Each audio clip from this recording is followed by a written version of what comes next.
Today, I invite you to go deeply into old age and death in the 12 links of dependent origination from Mahayana Buddhist teachings. When we speak of old age and death, we are pointing to the final link in the chain of dependent origination.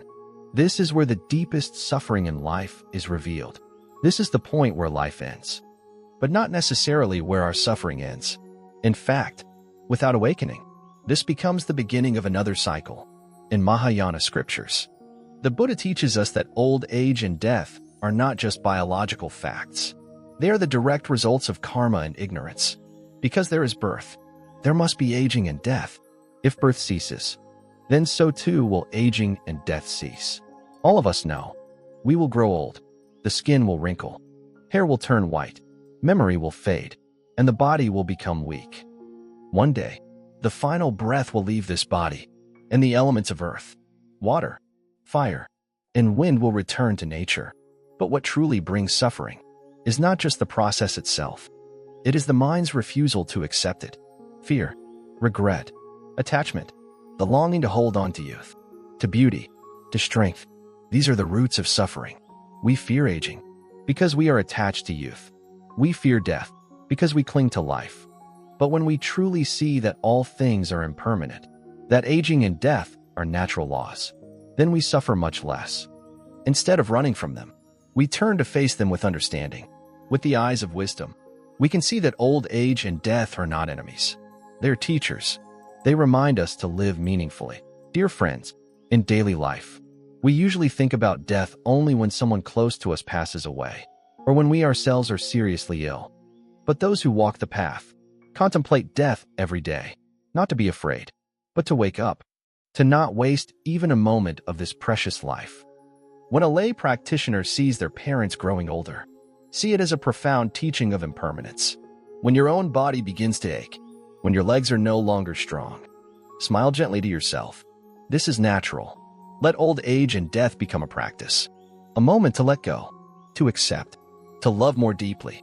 In the Mahayana Nirvana Sutra, the Buddha says, "This body is impermanent, born of conditions.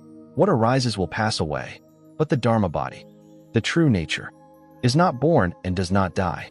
If we live with mindfulness, with wisdom, then when this body weakens and breaks down, we are not afraid, because we have lived each day fully. We have planted wholesome seeds.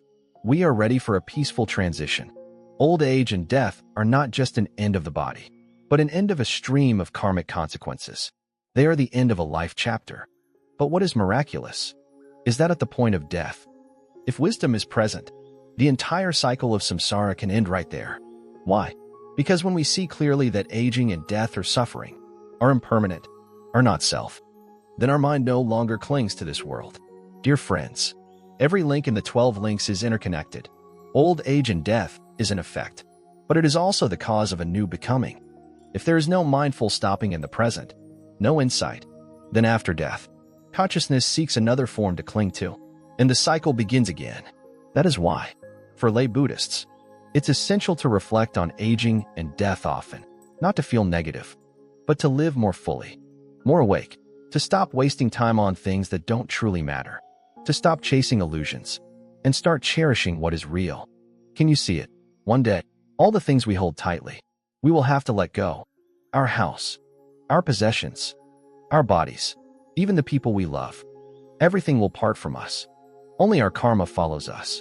If we understand this, we will not live carelessly. We will not let time pass in forgetfulness. Some people spend their whole lives building wealth, only to be terrified of losing it as they grow old. Others chase after reputation, but on their deathbed, they regret not having loved more, spent more time with their families. Some carry hatred until the very end, and die with a restless, bitter heart. This is the suffering of aging and death. In the Samyutta Nikaya, the Buddha says, like a pile of dry wood, consumed by the fire of time, this body too will crumble into ashes. Only wisdom is untouched by fire. So the wise one prepares for death while still healthy, lives well, acts kindly, keeps a pure mind, so that when the time comes to leave, there is no fear, no regret. For lay Buddhists, practice is not complicated. You don't need to climb mountains or leave your family. Just sit for a few minutes each day, breathe gently, and reflect on impermanence. reflect on old age, on death, and from that reflection, gratitude arises, compassion grows, attachment weakens, and love becomes stronger. Aging and death are not here to scare us.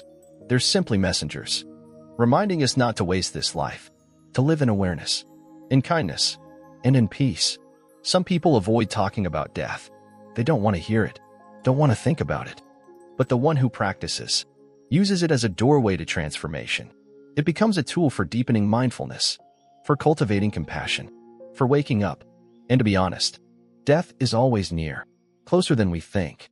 That's not a thought to fear, but a reason to live beautifully. Right now, dear friends, as we now bring our time together toward completion, we have spent these 3.5 hours reflecting deeply on old age and death in the 12 links of dependent origination. We've explored how this teaching is not just a doctrine, but a living truth we can apply every day.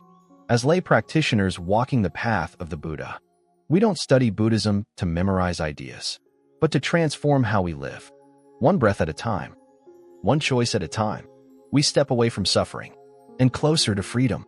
Thank you for watching today's Dharma Talk with Thien Tai. Namo Amida Buddha. May the merit of this practice be shared universally. May all disciples and sentient beings fully realize the path to Buddhahood. Please like and subscribe so we can continue to reflect on the Buddha's beautiful short teachings together. Thank you for listening to the Dharma.